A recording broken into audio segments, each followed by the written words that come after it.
Vamos à palavra, abra comigo no Salmo 119, versículo 97 até o versículo 101. Como eu amo a tua lei, medito nela o dia inteiro. Os teus mandamentos me tornam mais sábio que os meus inimigos, porque estão sempre comigo. Quem está sempre com ele? Os mandamentos. Tenho mais discernimento que todos os meus mestres, pois medito nos teus testemunhos. Tenho mais entendimento que os anciãos, pois obedeço aos teus preceitos. Afasto os pés de todo caminho mau, para obedecer a tua o quê? Palavra. Olha só, o texto lido aqui por nós, fala do amor do salmista para com a lei, para com a palavra de Deus. Eu imagino ele exultando, eu imagino ele falando isso com muita alegria. Como eu amo a tua lei.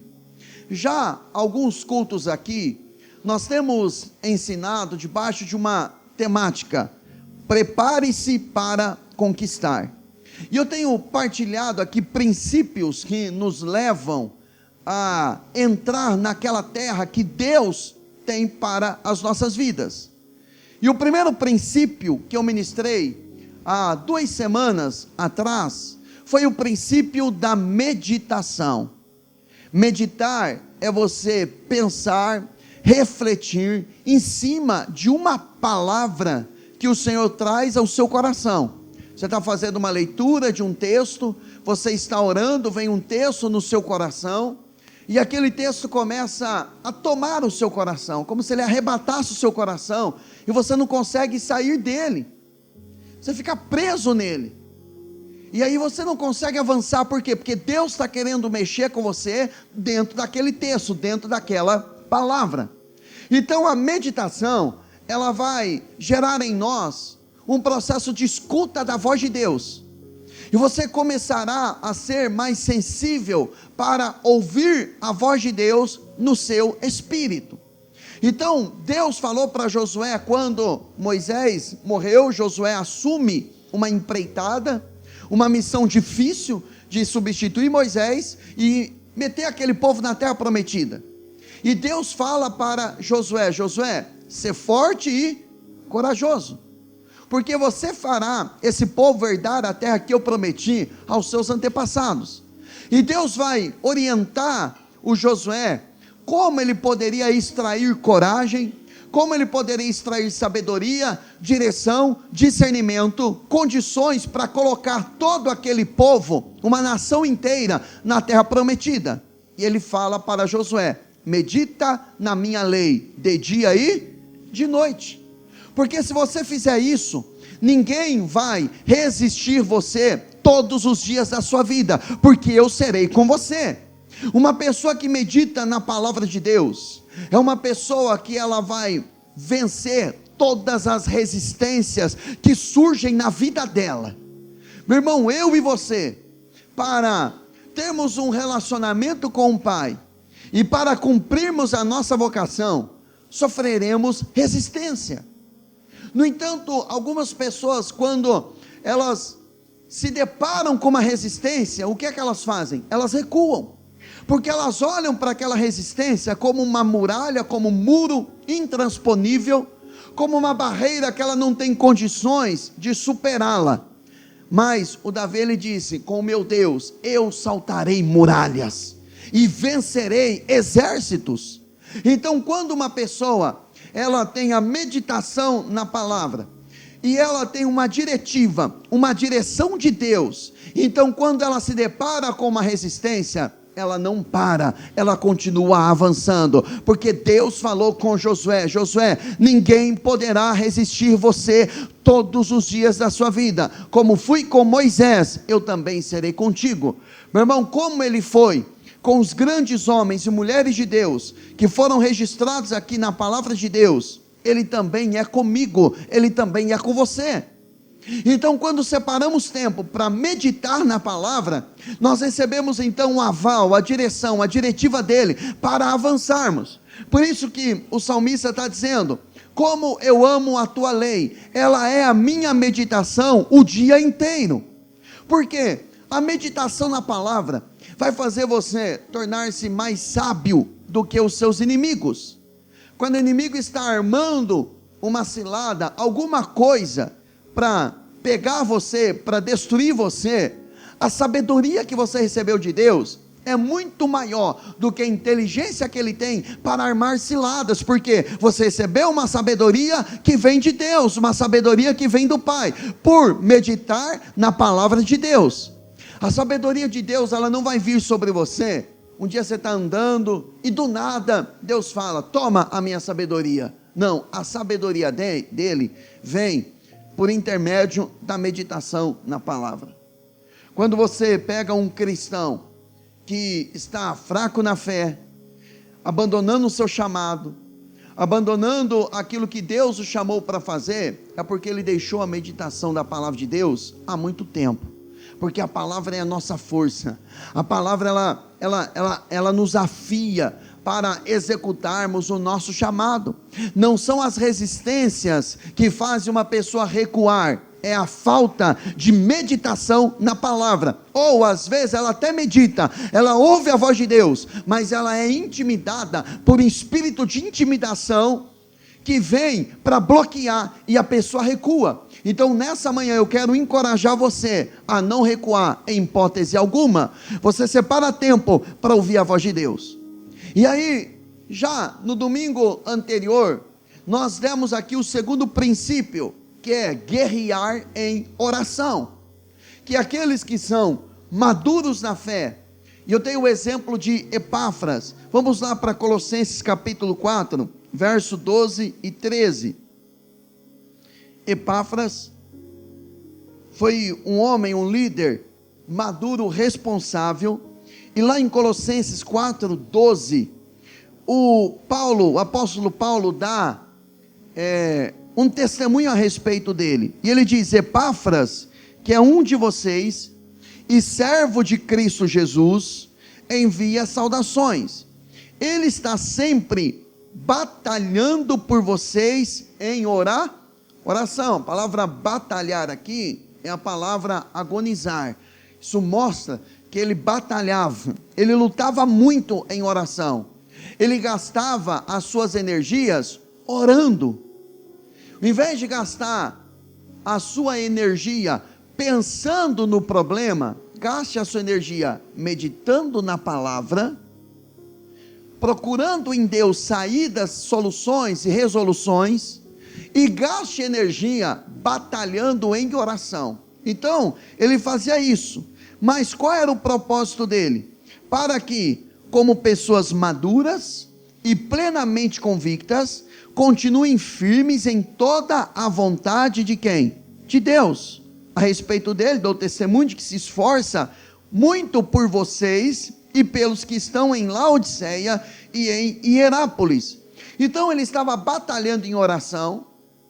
Epáfras, ele se esforçava, ele lutava pelos irmãos, não apenas da igreja de Colossos, mas também da igreja que estava em Laodiceia e também em Hierápolis. Uma pessoa imatura, ela pensa em si mesmo. Uma pessoa madura, ela pensa na equipe. Uma pessoa, por exemplo, uma pessoa para fazer parte de uma organização, de um grupo, de um departamento, seja no mundo corporativo, ou seja, dentro da igreja, se ela é imatura, ela pensa apenas nela.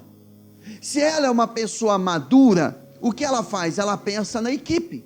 Ela não pensa naquilo que é bom para ela, ela pensa naquilo que é bom para a equipe. Então, uma pessoa, quando ela não amadurece, ela perde grandes oportunidades na vida ministerial e também na vida corporativa. Por quê? Porque a imaturidade dela faz ela expurgar aquilo que é uma bênção na vida dela. Porque a imaturidade faz ela ter uma percepção completamente equivocada. E somente o discernimento de Deus nos faz ter uma percepção correta. Então, Epáfras, ele batalhava, orava. Isso é o princípio de guerrear em oração, não por ele mesmo, porque ele já estava nesse ambiente, ele já era maduro, ele já era convicto, ele já tinha firmeza, e ele já estava em toda a vontade de Deus. Como ele já estava dentro desse quadrante, vamos dizer assim, então ele estava batalhando em oração para levar aquelas pessoas naquele ambiente, porque você só consegue levar pessoas onde você já está. Você não consegue levar pessoas à maturação ou à maturidade se você não é maduro. Então Epáfras chegou nessa posição, então agora ele está batalhando. Primeiro, ele batalha em oração para que aquela igreja, para que aqueles irmãos, eles amadurecessem. A maturidade exige um esforço da pessoa, mas também, se ele estava batalhando em oração, é porque também o diabo faz de tudo para que a pessoa não amadureça.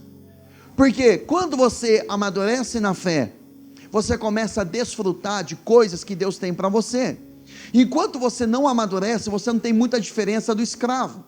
Então ele orava por isso, ele orava também para que aqueles irmãos tivessem uma plena convicção.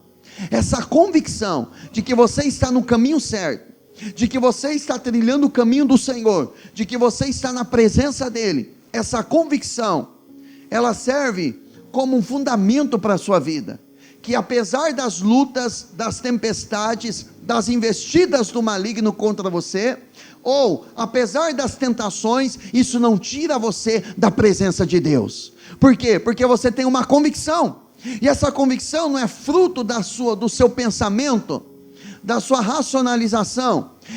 Essa convicção é fruto de uma ação do Espírito dentro de você, e essa convicção ninguém pode tirar de você. Amém, irmãos? Ninguém pode tirar. Um dia eu estava conversando com o irmão, e eu sou muito respeitoso em relação a pessoa que pensa diferente. Eu estava conversando com o irmão, que ele dizia o seguinte: olha, oração em línguas não existe mais, não é mais para os dias de hoje. E eu penso diferente. E eu estava dizendo a ele: olha, ninguém consegue tirar essa convicção de mim. Primeiro, porque eu tenho entendimento da palavra de Deus. E segundo, a experiência que eu tive foi tão verdadeira, que ninguém, nem se um anjo aparecer para mim, dizer que isso não existe, não consegue arrancar essa convicção. Porque quando você tem uma convicção gerada, não é você ser cabeça dura, mas é você ter uma convicção gerada pelo Espírito, ninguém consegue mais ludibriar você. Ninguém consegue, porque você tem uma convicção gerada dentro do seu coração. Irmãos, eu estou falando de convicções geradas pela palavra e pelo Espírito, não por aquilo que você pensa, mas por aquilo que o Espírito traz. E também ele orava para aqueles irmãos, para eles terem firmeza na fé, para eles estarem firmados, arraigados. Paulo fala, para uma das igrejas, que nós devemos estar arraigados. O que é isso? Mais do que enraizados, fazer com que as suas raízes se aprofundem, e elas se enrolem em rochas profundas, a ponto de as ventanias não moverem mais da sua fé. E ele ora também para que eles estejam em toda a vontade de Deus. Então Epáfras, ele guerreou em oração. E aí eu fiz o convite para os irmãos, para a igreja, orar uns pelos outros, para que essas 4 coisas se manifestem na vida dos demais irmãos. Amém? E eu quero reafirmar isso, ou eu quero afirmar isso com você. Quando você estiver orando, quando você estiver intercedendo pela igreja, por nós aqui, ore para que essas 4 coisas se manifestem na vida de cada um dos nossos irmãos, porque essa é a minha oração por você, para que você amadureça, para que você tenha plena convicção, para que você tenha firmeza, e para que você esteja pleno em toda a vontade de Deus. Amém, amados? Agora vamos para Mateus, capítulo de número 1, vamos lá. Evangelho de Mateus, capítulo de número 1.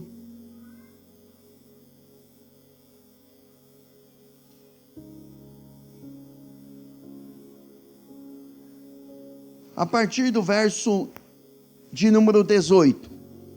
Mateus, capítulo 1, verso de número 18.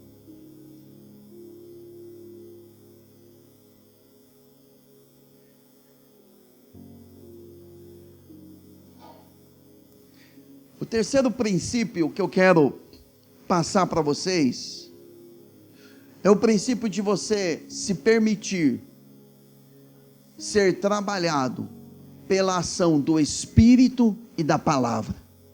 Tudo que Deus vai fazer em nós e através de nós, nós precisamos dar espaço ou permitir que o Espírito e a palavra trabalhem juntos no nosso coração. Nós vamos ver isso na prática. Olha o verso 18 de Mateus capítulo 1. Foi assim o nascimento de Jesus Cristo. Maria, sua mãe, estava prometida em casamento a José, era noiva. O noivado naquela época era diferente do noivado no dia de hoje. O noivado naquela época já era um contrato legal. Era a única coisa que não tinha era a relação sexual, mas já era considerado um tipo de aliança. Tanto é que se uma mulher noiva, o seu noivo falecesse, ela já era considerada viúva.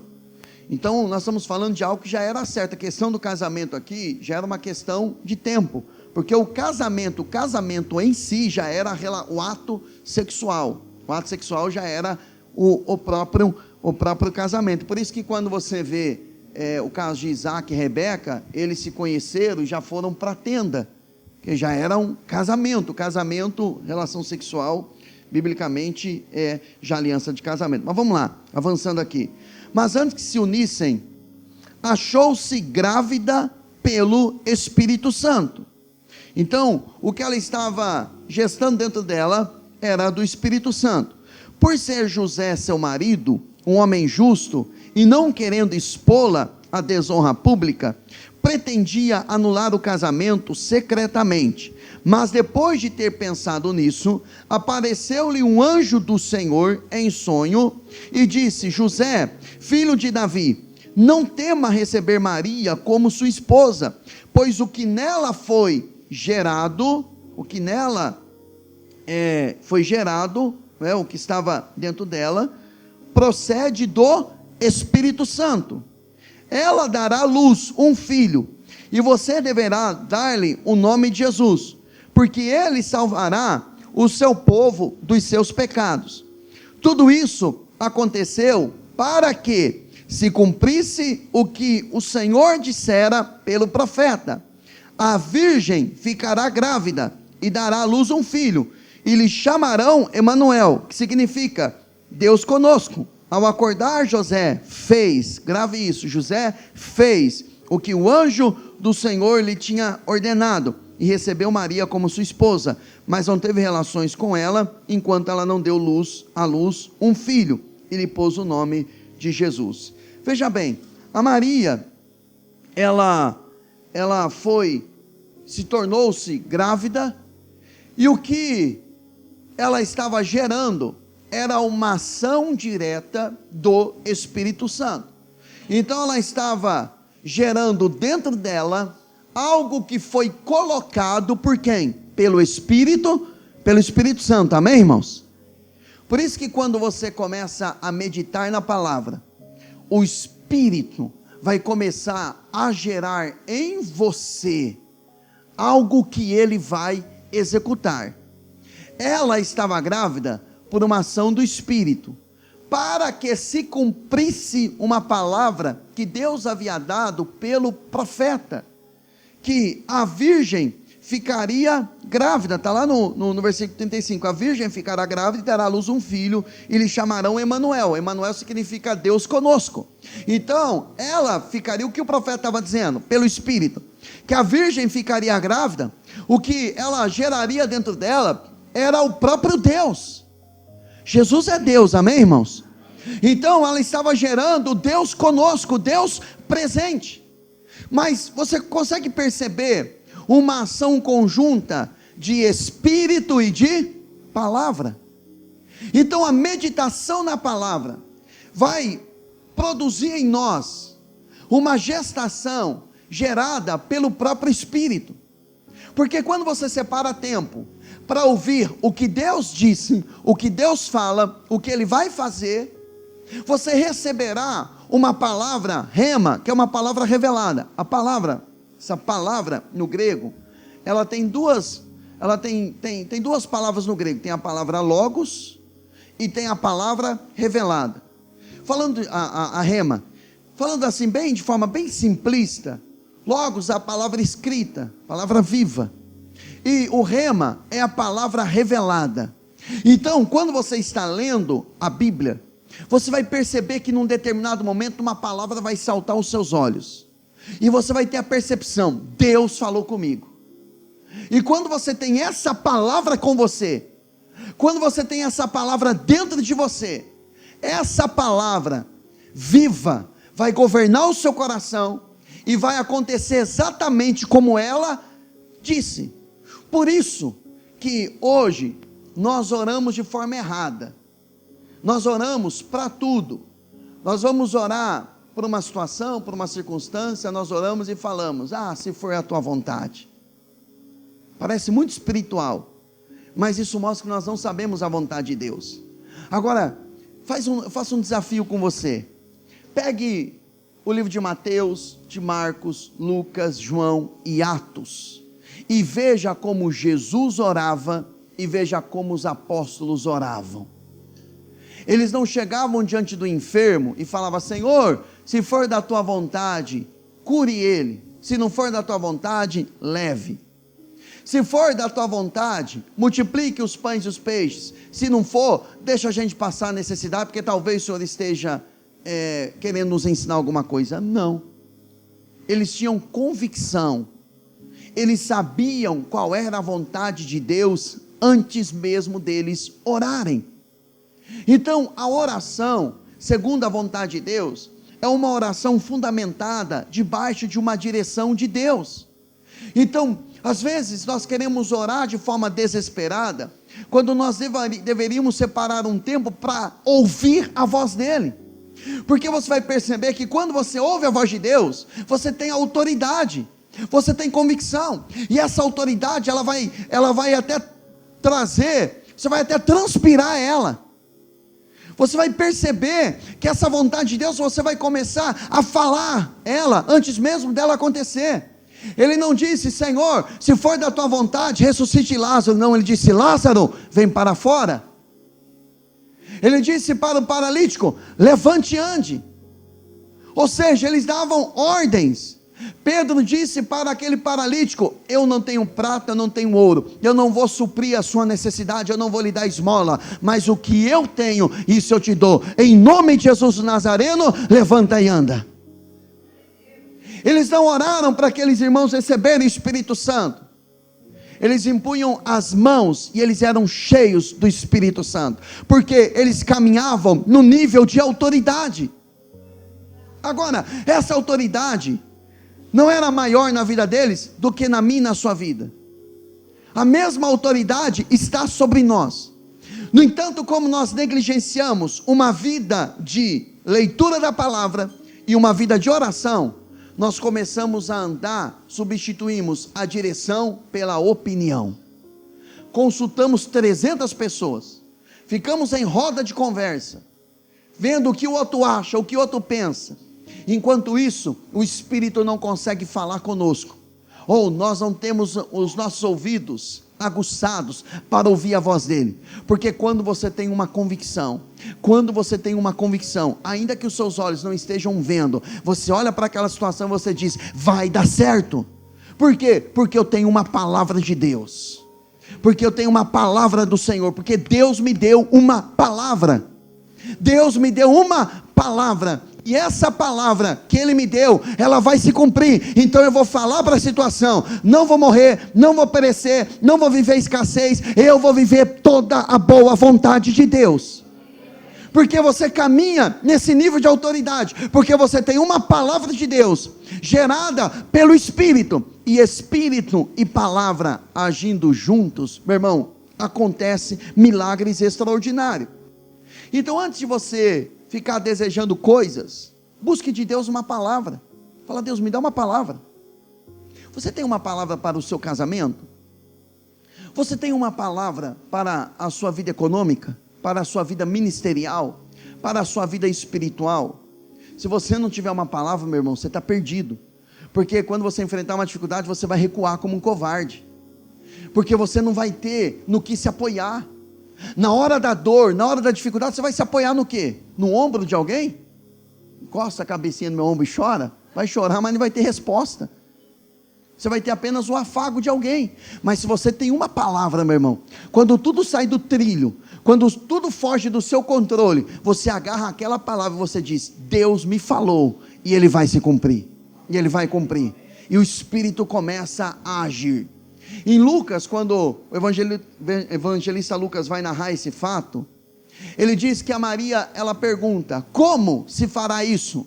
Sendo que eu sou noiva, não tenho relação sexual com nenhum homem. Eu não tenho o sêmen de um homem. Não tenho a semente de um homem. A palavra semente vem de sêmen. Eu não tenho o sêmen de um homem. Como eu vou gerar? Não tive relação sexual com homem algum. E aí o anjo falou: descerá sobre ti o Espírito Santo. E em cada área da nossa vida, se nós não temos a matéria-prima, mas nós temos a palavra, ela tem a semente que pode produzir aquilo pela qual ela foi designada.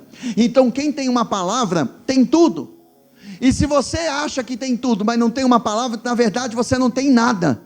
Agora, se você tem uma palavra, essa palavra, ela é criadora, porque a palavra, ela vai gerar algo em você. O que? Ela vai gerar Deus conosco, ela vai gerar Deus em você, Cristo em vós, a esperança da glória. Então ela gera a presença de Deus em você. Então Deus falou por intermédio do anjo com José, dizendo: José, não temas receber Maria. Olha só, no ambiente espiritual, ele recebeu uma diretiva. E o que é que José fez? José fez exatamente como o Senhor falou a ele. Em João capítulo 3, você vai perceber ainda mais como é a ação do Espírito da Palavra, até mesmo no processo de gerar em nós a salvação. João capítulo 3, vamos lá. Evangelho de João, capítulo de número 3, a partir do verso de número 1. João capítulo 3, verso 1. Havia um fariseu chamado Nicodemos, líder religioso entre os judeus. Certa noite veio falar com Jesus e disse: Rabi, todos nós sabemos que Deus enviou o Senhor para nos ensinar. Seus sinais são prova de que Deus está com o Senhor. Jesus respondeu: eu lhe digo a verdade, quem não nascer de novo não verá o reino de quem? De Deus. Olha a conversa aqui. Nicodemos, líder dos judeus, conhecia a lei de cabo a rabo, tinha uma posição, tinha uma inteligência, tinha um entendimento, mas Jesus muda a conversa, quando ele vem, até mesmo para reconhecer Jesus, porque ele diz: olha, o Senhor, foi Deus que enviou o Senhor, porque os milagres provam isso. Só que Jesus, ele olha para Nicodemos, e fala, não o que Nicodemos queria ouvir, mas o que Nicodemos precisava ouvir. Ele diz: olha, na verdade, quem não nascer de novo, não verá o reino de Deus. Sabe o que ele estava dizendo para Nicodemos? Nicodemos, a sua inteligência, seu conhecimento da lei, a sua posição, o seu conhecimento, não vão te levar a lugar nenhum, se você não nascer de novo. Se você não tiver um novo nascimento, nada, absolutamente nada, vai valer a pena. Porque as coisas de Deus não é fruto do nosso esforço, não são frutos da nossa mente, do nosso raciocínio, é fruto de uma revelação do Espírito. Você vai entender melhor ainda. Aí o verso 4, como pode um homem velho nascer de novo? Perguntou Nicodemos, acaso ele pode voltar ao ventre da mãe e nascer uma segunda vez? Jesus respondeu, eu lhe digo a verdade, ninguém pode entrar no reino de Deus sem nascer da água e do Espírito. Os seres humanos podem gerar apenas vida humana, mas o Espírito dá à luz vida o quê? Espiritual.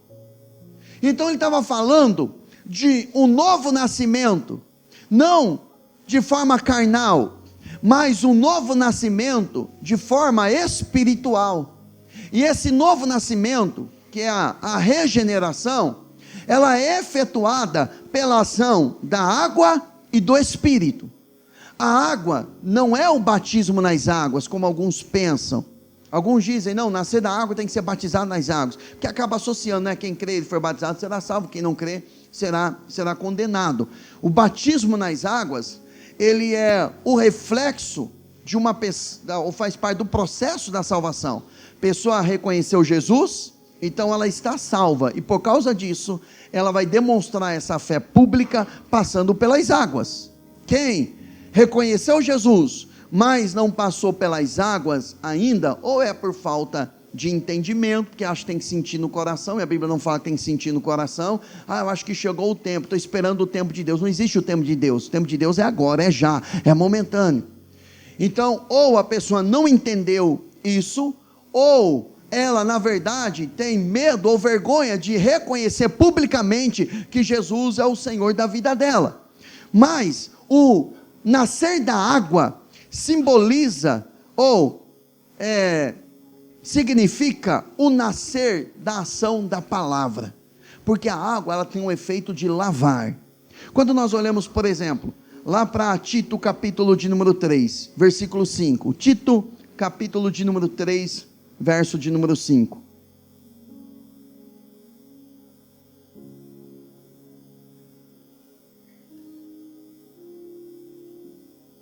Tito capítulo 3, verso de número 5, diz assim: Ele nos salvou, não porque tivéssemos feito algo justo, mas por causa de sua misericórdia. Deixa eu ver aqui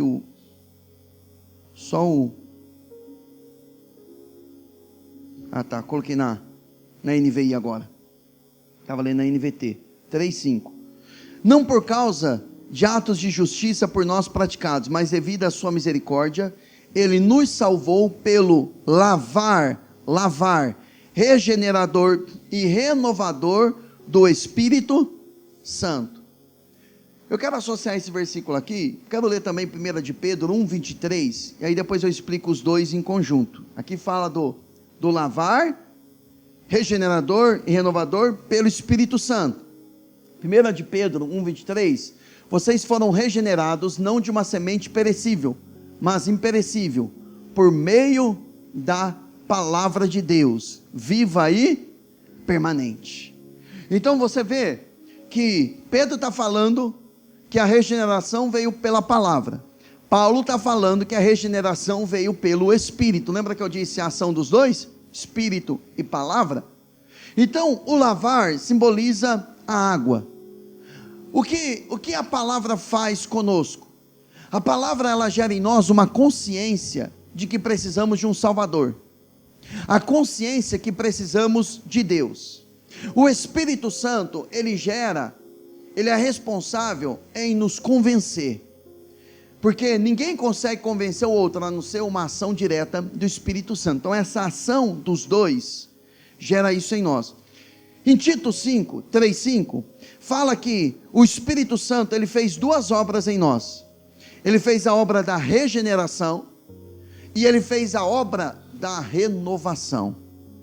Ele gerou essas duas coisas em nós: regeneração e renovação. Regenerar é o ato de nascer de novo. Regeneração na Bíblia é a mesma coisa que novo nascimento.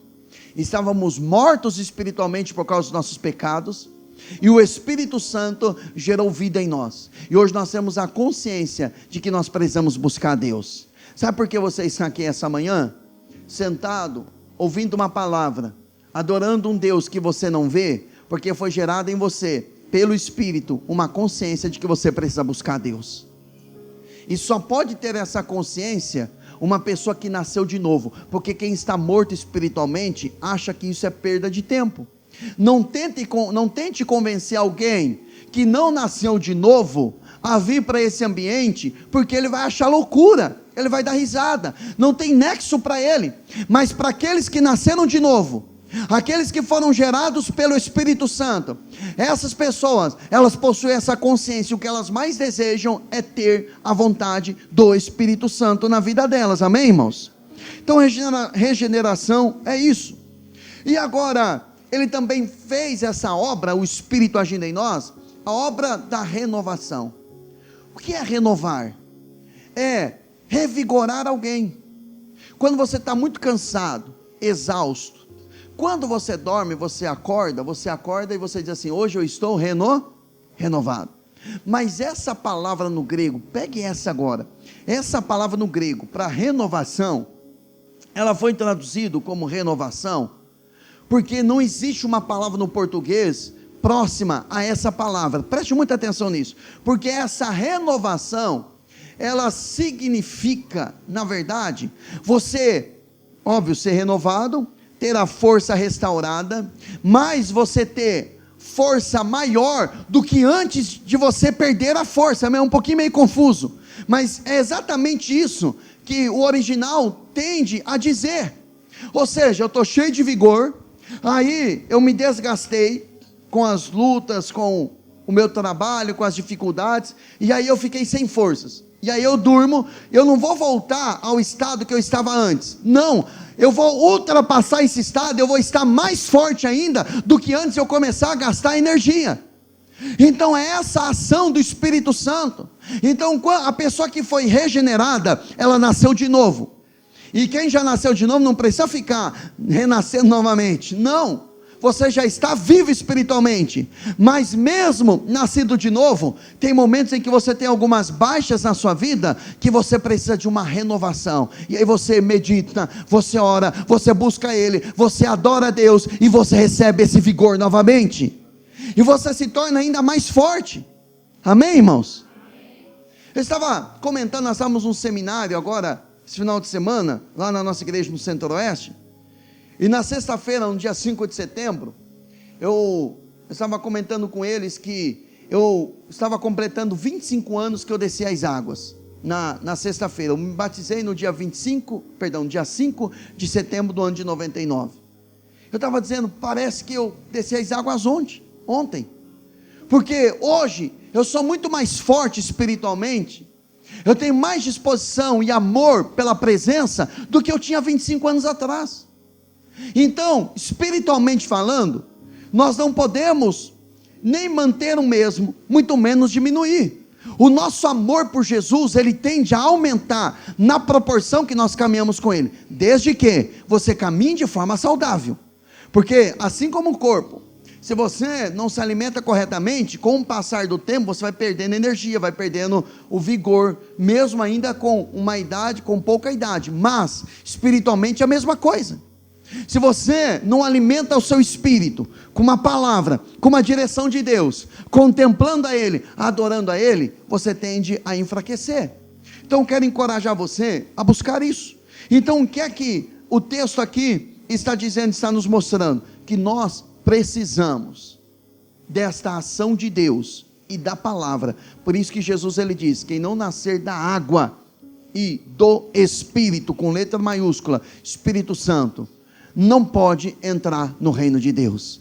Então permita nessa manhã que a palavra e o Espírito, eles façam a obra dentro de você, que quando essa obra for gerada dentro de você, o Espírito que habita dentro de você, ele testifica que você é filho, e o Espírito que habita dentro de você, ele vai dirigir você, porque a Bíblia diz que os filhos de Deus são guiados por quem?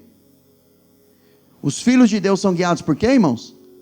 Pelo Espírito Santo. Os filhos de Deus não são guiados pelos profetas, os filhos de Deus não são guiados por homens, por anjos, os filhos de Deus são guiados pelo Espírito. Primeiro livro de Reis, no capítulo 13, um profeta de Deus, cheio do Espírito Santo, recebe uma palavra que ele deveria liberar, uma palavra de juízo para Jeroboão, e ele vai, executa dá uma palavra para Jeroboão, o juízo de Deus recai sobre o Jeroboão, e ele volta.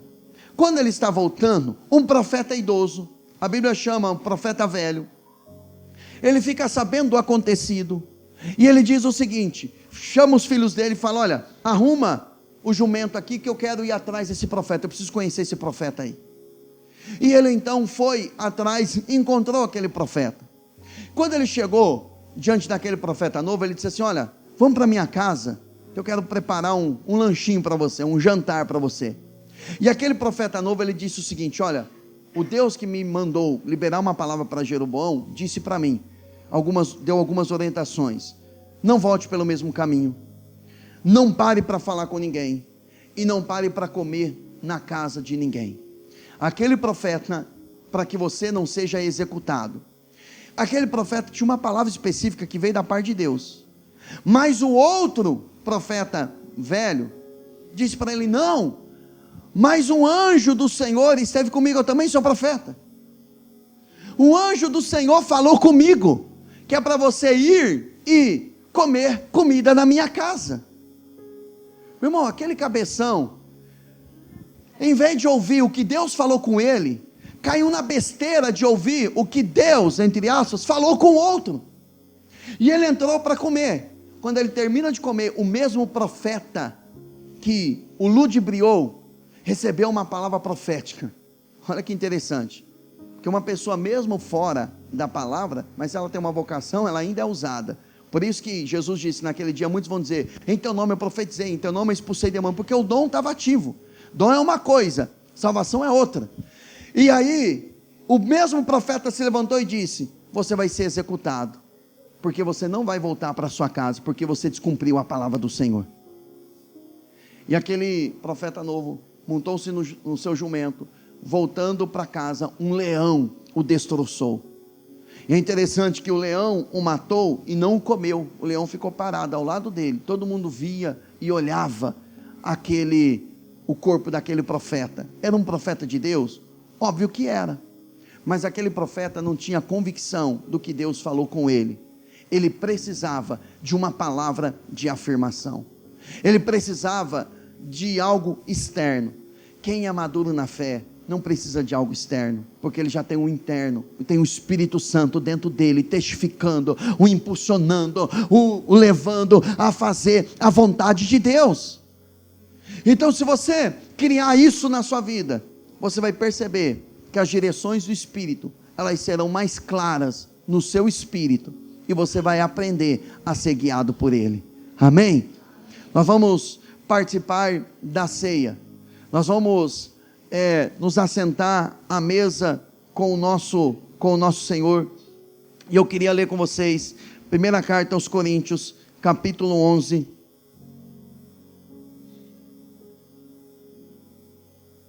verso 23,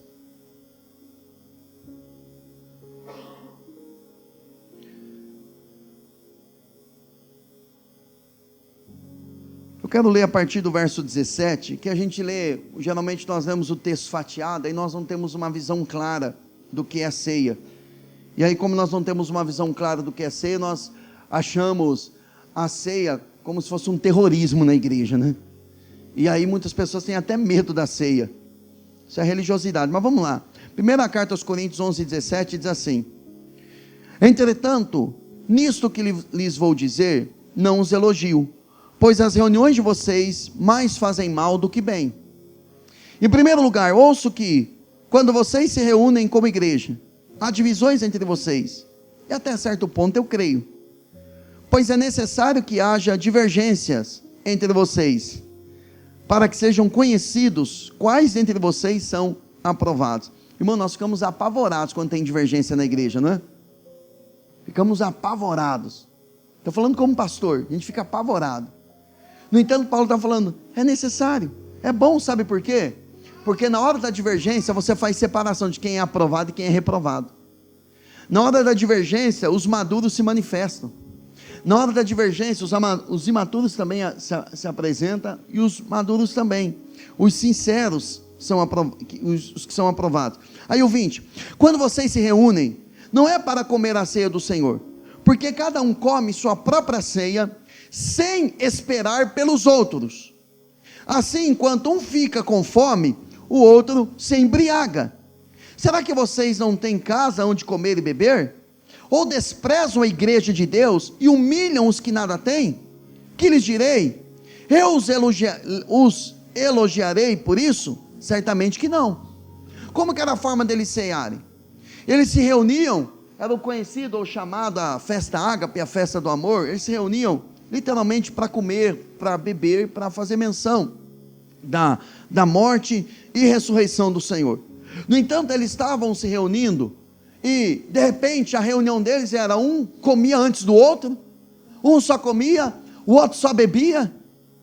E aí Paulo fala: vocês se reúnem para o próprio mal, porque a ideia da ceia é você também pensar no outro. A ideia da ceia, a não ser que seja um caso de saúde, de invalidez, alguma coisa nesse sentido, mas a ceia ela deve ser participada em comunhão com os irmãos, em conjunto com os irmãos.